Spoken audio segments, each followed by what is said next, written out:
Baiklah, Assalamualaikum warahmatullahi wabarakatuh. Perkenalkan, nama saya Rahma Rivaldi dengan NIM 220103-2030 akan mempresentasikan konverter DC-AC, yaitu inverter. Apa itu inverter? Inverter adalah rangkaian elektronika daya yang berfungsi untuk mengubah listrik DC menjadi listrik AC, baik satu maupun tiga fasa dengan tegangan frekuensi yang dapat diatur. Peralatan ini banyak dipakai baik di rumah tangga maupun industri untuk konversi energi listrik dari DC ke AC. Peralatan inverter sangat berguna bagi peralatan-peralatan yang membutuhkan catu daya listrik AC tetapi sumber daya yang ada listrik DC. Perkembangan teknologi elektronika yang semakin pesat menjadikan inverter menjadi sebuah kebutuhan di era modern seperti sekarang. Kebutuhan manusia yang besar terhadap energi listrik menjadikan peralatan konversi energi listrik merupakan kebutuhan yang tidak bisa ditinggalkan. Inverter digunakan untuk menggerakkan peralatan listrik yang membutuhkan catu daya AC, sedangkan sumber yang tersedia adalah listrik DC. Komponen inverter. Yang pertama yaitu ada baterai. Baterai berfungsi sebagai sumber tegangan yang menghasilkan arus searah, direct current. Arus ini akan mengalir ke motor listrik. Yang kedua ada komparator. Komparator berfungsi untuk membandingkan dua nilai dan memberikan hasil perbandingan tersebut. Pada inverter, komparator digunakan untuk membandingkan gelombang segitiga dan gelombang sinus.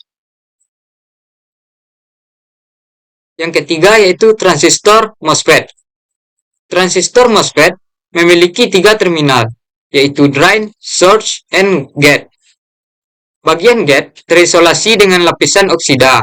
Transistor MOSFET digunakan sebagai saklar elektronik karena tidak menggunakan saklar mekanik. Yang berikutnya ada GTO.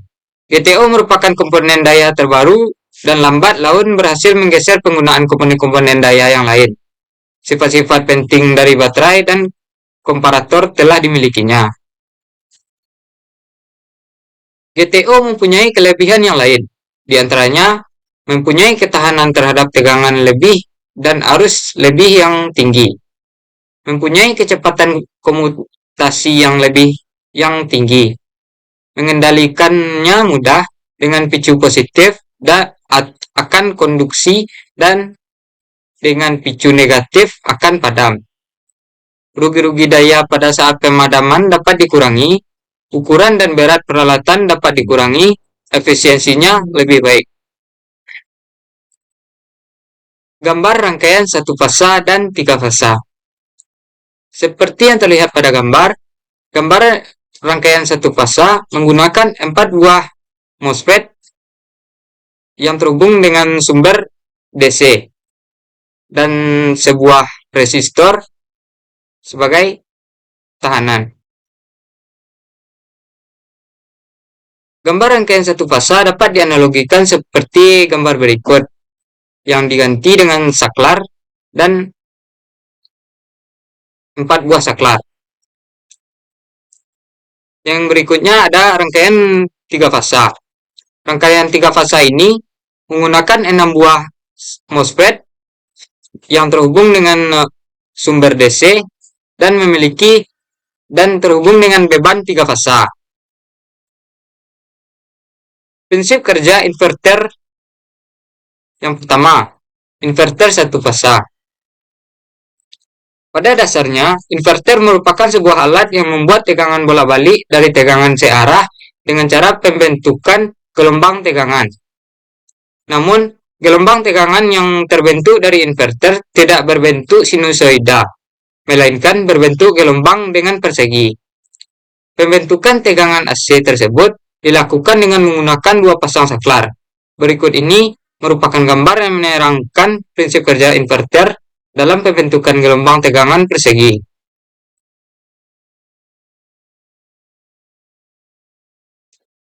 Dari gambar di atas dapat dilihat bahwa untuk menghasilkan arus bolak-balik kerja saklar S1 dan S4 yang disuplai oleh tegangan DC harus bergantian.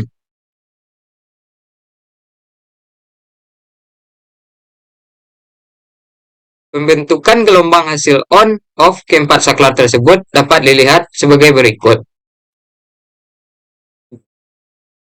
Dengan mengubah arah arus yang mengalir ke beban, pada setengah periode pertama arus mengalir dari titik A ke titik B, dan pada setengah periode kedua arus mengalir dari titik B ke A.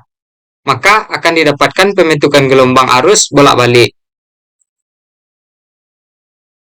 Jika dalam satu periode tersebut dinyatakan pada T, maka nilai frekuensi yang dihasilkan adalah F. F sama dengan 1 per T, di mana F sama dengan frekuensi Hertz dan T sama dengan periode detik, second. Yang kedua yaitu inverter 3 fasa.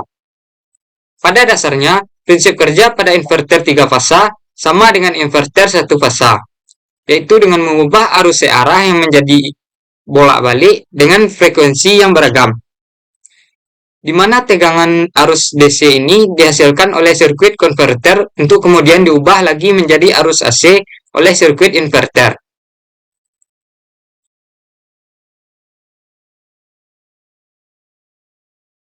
Dari gambar di bawah, dapat dilihat bahwa inverter memiliki dua buah sirkuit utama, yaitu sirkuit konverter dan sirkuit inverter.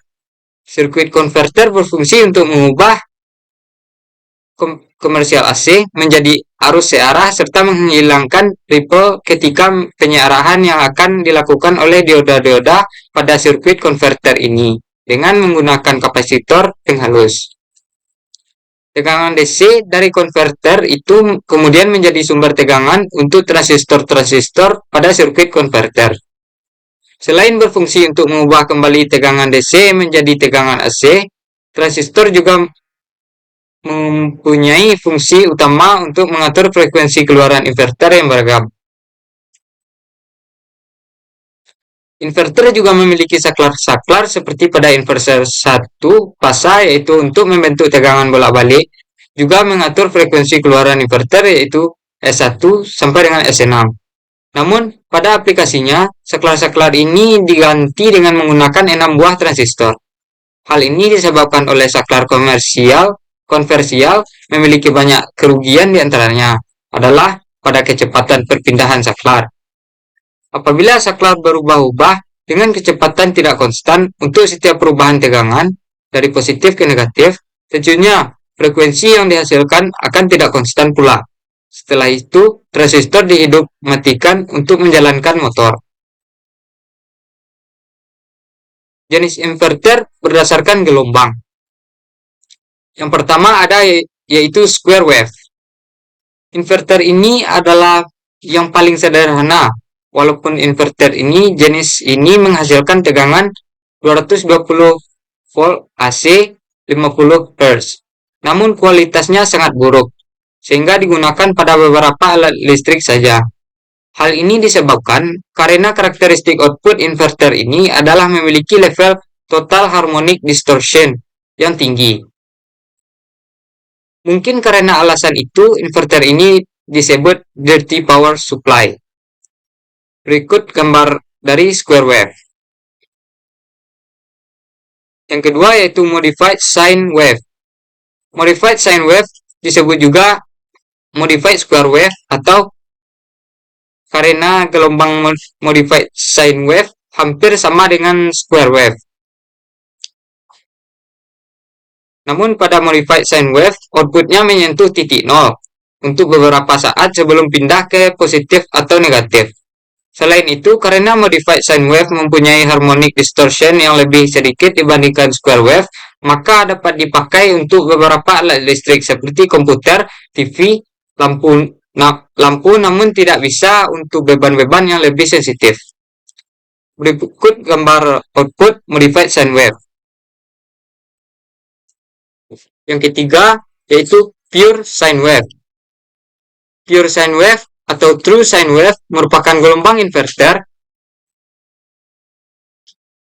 yang hampir menyerupai atau bahkan lebih baik dibandingkan dengan gelombang sinusoida sempurna pada jaringan listrik, dalam hal ini PLN. Dengan total harmonic distortion THD kecil dari 3%, sehingga cocok untuk semua alat elektronik. Oleh sebab itu, inverter ini juga disebut clean power supply.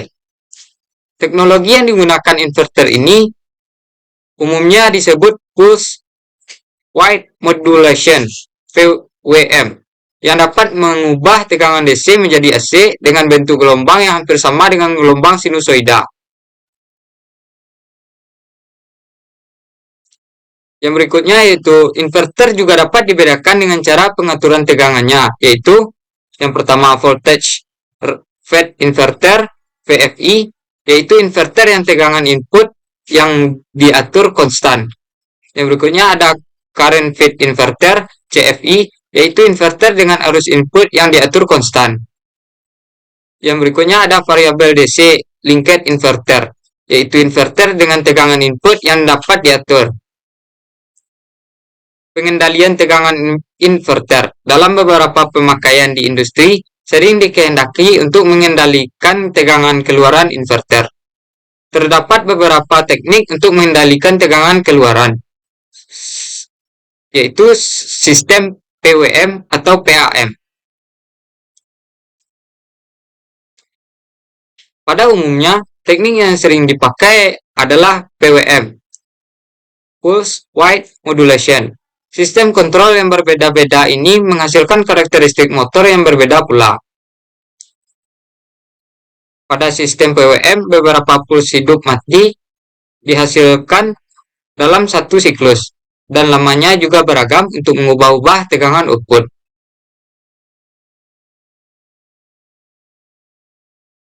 Pada sistem PWM ini, getaran motor dan kebisingan motor dari komponen frekuensi sebanding dengan frekuensi pembawa yang dihasilkan. Jadi pada inverter dengan nilai frekuensi pembawa yang besar dapat menghaluskan suara bising dari motor listrik. Akan tetapi hal tersebut dapat membuat arus bocor yang terjadi antara motor dan inverter menjadi lebih besar, sehingga dapat mengakibatkan terjadinya arus lebih. Baiklah, sekian presentasi dari saya.